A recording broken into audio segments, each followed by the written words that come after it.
Hey, welcome to Graphic Policy Television, GPTV on Bread. In my hands is Dark Red, Where Roads Lead, an oversized issue from AfterShock. It's written by Tim Seeley. Corin Howell is the artist. Mark Englert is the colorist. Carlos M. Mangual is the letterer. So this picks up after the series of Dark Red, which I read. I read the trades, and generally I liked it. I mean, the story is about a vampire goes and kind of like takes on other vampires, quirky friends. Like it was a decent read. You know, it had its moments, had things I really liked, but generally, you know, it was good. Let's go with that. I actually liked this better than the main series. There's again a lot of stuff that I think is really good. There's a lot of stuff that I think is not explained. You just kind of got to roll with it. But generally, I really there's something about it I really enjoy. So a story about Chip. It follows up from the main series of Dark Red, and hopefully it'll take us to the next chapter. We'll go from there. And Chip is attempting to get back to his life when he gets word that a friend of his is dying down in Louisiana, New Orleans, and he goes and visits him. What we find out is this friend was someone from Chip's past back in World War II. So while that person's aged, Chip hasn't.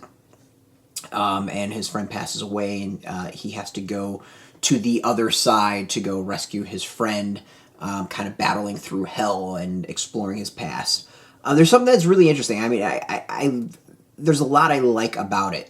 It's a cool story that takes us through Chip's history. It feels like it fleshes out the character a little bit more, adding some interesting depth to it. But I think that what I really like about it is there's a sadness to it.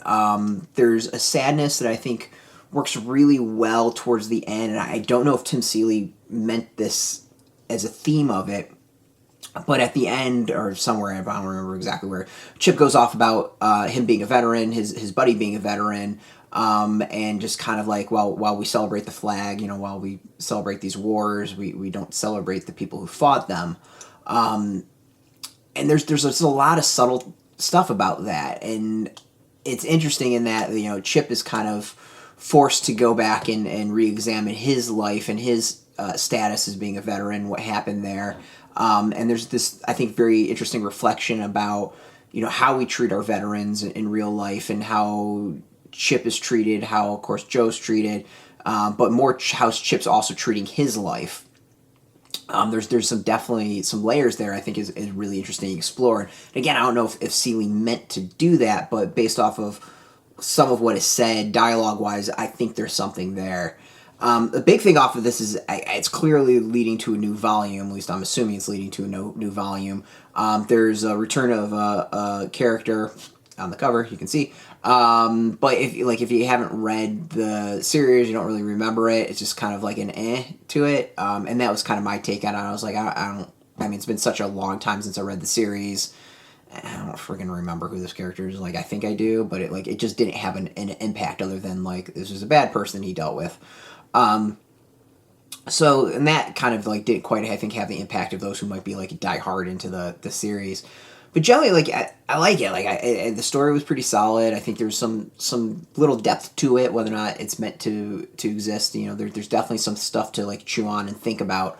The art is good. Like, this is a series that I think has always been pretty decent when it's come to art. The kind of, like, let's say, like, you know, the concept as a whole, there's a sadness to it. And the art fits that sadness, and I'm trying to best way to describe it. Like, you can see it, it's dark, but it's not too dark, it's not too sad. Like, it just fits. It fits the vibe really well. Like, there's just kind of like a cloud hanging over, if that makes sense. It's like an overcast, the best way, I think, the color and the style of the art and all that. Like, it feels like there's an overcast, but the story itself feels like it has an overcast. So I think overall it matches things really, really well. I like it, as I said. Like, I think I might enjoy this more than the main series. It has me interested in seeing what comes next. You know, I like some of the stuff that was discussed here.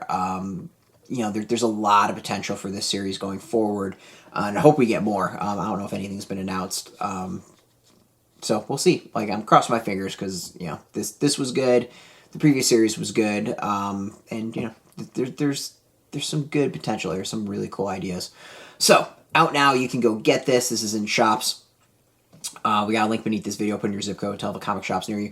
No shop, no problem. We do have some links. There'll be affiliate links, so we get a small percentage by doing that. You'll support our site, so thank you. And speaking of support, I want to thank AfterShock for hooking us up with a review copy. And, of course, thank you all for watching.